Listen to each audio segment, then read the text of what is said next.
የሚያስብል ነገር ነው የምነግራችሁ ዛሬ። ይሄ የምታዩት ቤዝ አይዞሌተር እንለዋለን። እርዝኩዊክን ለመከላከል ቢልዲንጎች ላይ የምንጠቀማቸው ማቴሪያሎች ናቸው ማለት ነው። እንደ ቤዝ አይዞሌተር በማለት እንጠራቸዋለን። በሀገራችን በብዛት አልተለመደም።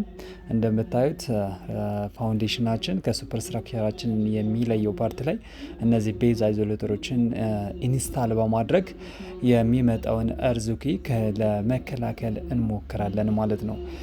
የዚህ ዋና ጥቅም ምንድን ነው መሰላችሁ? ላተራል ሙቭመንት በሚመጣበት ወቅት ያ ማለት ይሄ ቪዲዮ ላይ እንደምትመለከቱት እርዝኩዊኩ ከዚህ ከኤፒ ሴንተር ተነስቶ እንዲህ አይነት ሙቭመንት ቢልዲንጋችን ላይ ያሳድራል ማለት ነው።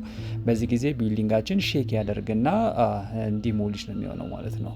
ይሄ እንዳይፈጠር ምንድነው ይሄንን ሙቭመንት አብዞርብ በማድረግ ወደ ሱፐር ስትራክቸር የሚሄደውን ይሄንን ላተራል ሙቭመንት ሪዲዩስ በማድረግ ሴፍ የሆነ ስትራክቸር መፍጠር ማለት ነው። ይሄ ቤዝ አይዞሌተር የምንለው ማቴሪያሉ እንደምታዩት ከስቲል ፕሌት እና ከራበር ነው የሚሰራው። ስለዚህ ልክ ሰዎች ናቸው ይሄ ሙቭ እያደረገ ነው በእንደዚህ አይነት መንገድ። ይሄ ሁለቱ ቤዝ አይዞሌተር የሌላቸው ናቸው። አንደኛው ደግሞ ቤዝ አይዞሌተር ያለው ነው ማለት ነው። ይሄ ቢኖረው ነው እንደዚህ ክሬሽ አይሆንም ማለት ነው። ልክ አያችሁት አይደል? በዚህኛው ሳይድ ያለው ይሄኛው ግን ባላንስ ሆኖ ነው የሚቆመው ማለት ነው። ቢልዲንጋችንም ሃይ ራይዝ ቢልዲንጎች በዛ አይነት መንገድ ኦሲሌት እያደረጉ ሴፍሊ ያለምንም ዳሜጅ ሪዚስት አድርገውት ይቆያሉ ማለት ነው። ስለዚህ የዚህ ቤዝ አይዞሌተር ጥቅም